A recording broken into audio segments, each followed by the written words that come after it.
Hi guys, CryptoZard here. It's time to give you the top 3 fights that happened in our tournaments this week. If you want to be a part of the giveaway next week, jump into the Web3 tournament Discord server and send your fights that happen in our tournaments in the tournament fight channel in Discord. But yeah, let's see these great fights.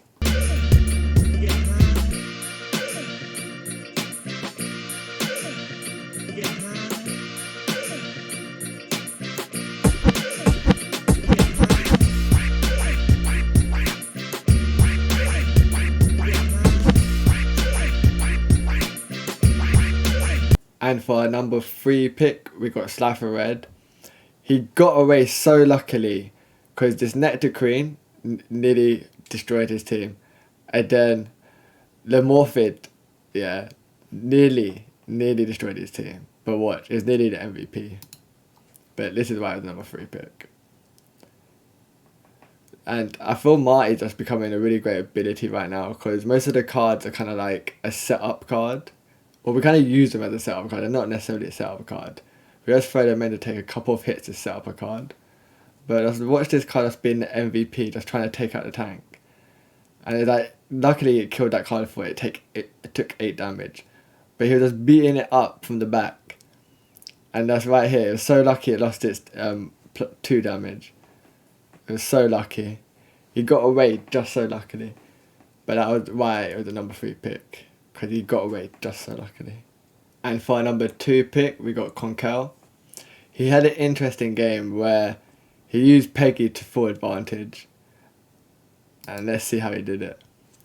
I feel like some people forget the flying and the speed. This card's so good. And being able to get the Marty as well. I don't think he was planning for that. But that happening gave it 7 speed. And now let's watch everything miss it.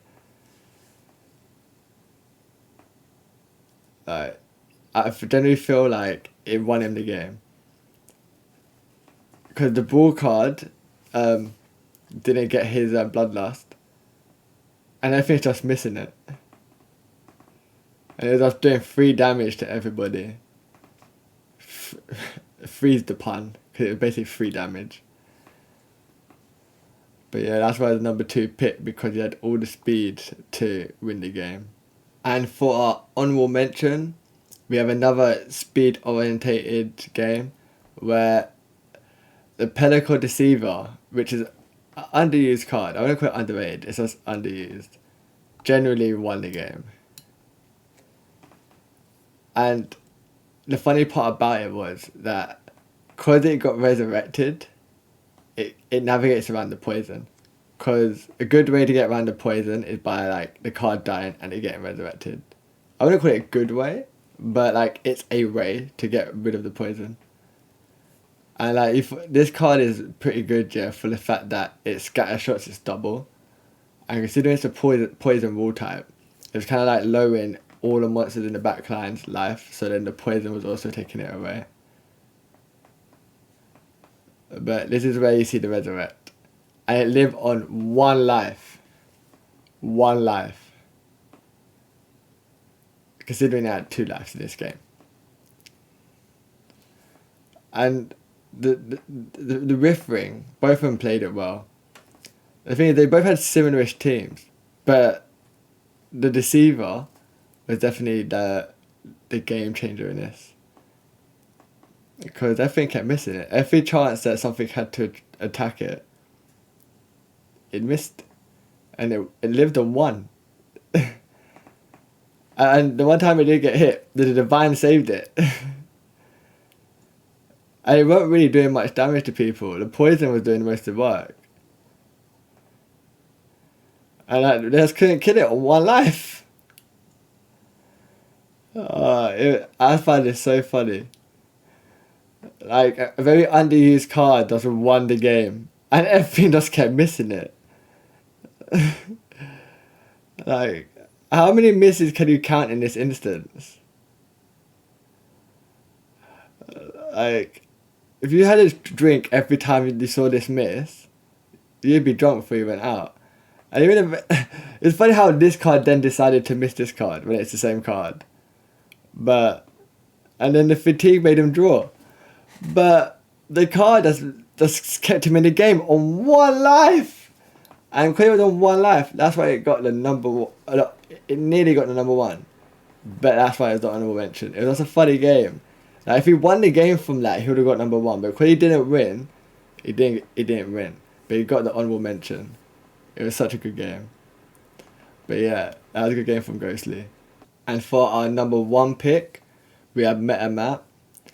He really used the Jared in a very good way, and the Jared went off. And the thing is, he was playing against a very good strategy, where they used the Kudu Mastermind to do the weapons training on this card and this card at the same time. So they were both attacking, and the rule type allowed it to happen. So like, this is a very good strategy, but the Jared just said no. He literally just said no.